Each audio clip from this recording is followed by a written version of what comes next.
Les services publics, c'est gratuit en France. Ah ouais. En Suisse, tout est payant. Franchement, en Suisse, il y a peu de choses qui sont pas payantes. Sauf payant, mais à moindre mesure, 40 balles pour les autoroutes, 40 balles par an, toutes les autoroutes. Et ça dézingue la France, ça. Il n'y a pas de péage en Suisse, non. Il te faut juste une vignette. On paye 50 € pour la télé que personnellement, je regarde pas. Alors ça, la team, moi, j'ai même voté en Suisse pour que ça reste.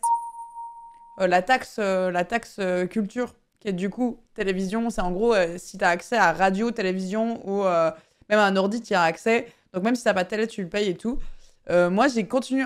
Il y a eu une votation en Suisse qui était est-ce qu'on l'arrête ou pas. Moi, j'ai continué à voter pour parce que en fait, le fait qu'on cotise pour la culture, c'est ultra important. La privatisation sur la défense l'audiovisuel, on a eu le même en France, sauf que ça a été supprimé depuis, c'est de pire en pire. Mais j'avoue, je sais pas comment ça fonctionne en France, je vais être honnête, j'avoue, je sais pas. Je me suis pas renseignée. La fin de redevance télé en France, c'est une catastrophe. Bah, c'est vrai que nous, on a voté pour et moi, j'étais complètement pour. Moi, je regarde pas la télé, hein, mais qu'il y ait, par exemple, des bons... Après, en Suisse, c'est aussi différent. Ça fait qu'il y a moins de pubs.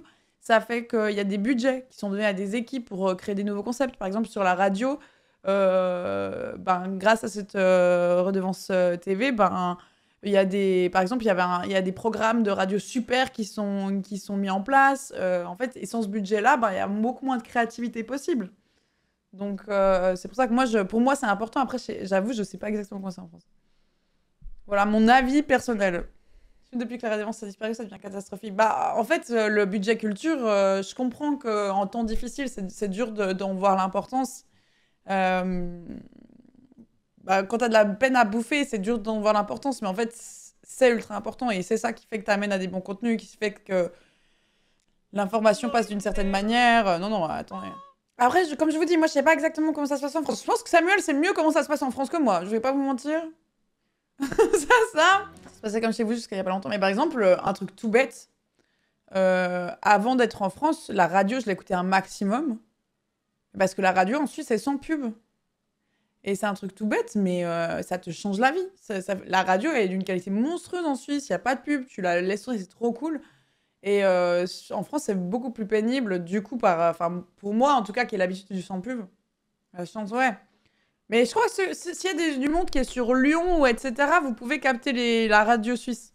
N'hésitez pas, petit couleur 3, petit griffe. C'est vrai qu'on n'a plus forcément besoin de capter la radio. Moi, je vis en 2001. Si vous captez... Non, sinon, vous pouvez genre juste aller sur les sites, écouter en direct. Genre vraiment... Non, mais je vis dans quelle année? Oubliez pas de monter bien votre antenne de votre voiture, comme ça, peut-être vous capterez la radio en Suisse, en fait. Couleur 3, il y a des trucs super, hein, franchement... Moi, j'attends juste qu'ils m'invitent à faire des trucs avec eux, mais ils m'ignorent. Ils m'ignorent. Je tente, hein, je me dis, putain, ce serait cool d'être une streameuse suisse qui vient de, genre, juste dire bonjour. Un jour, peut-être. En plus, vas-y, je pense le cachet. Genre, cachet suisse.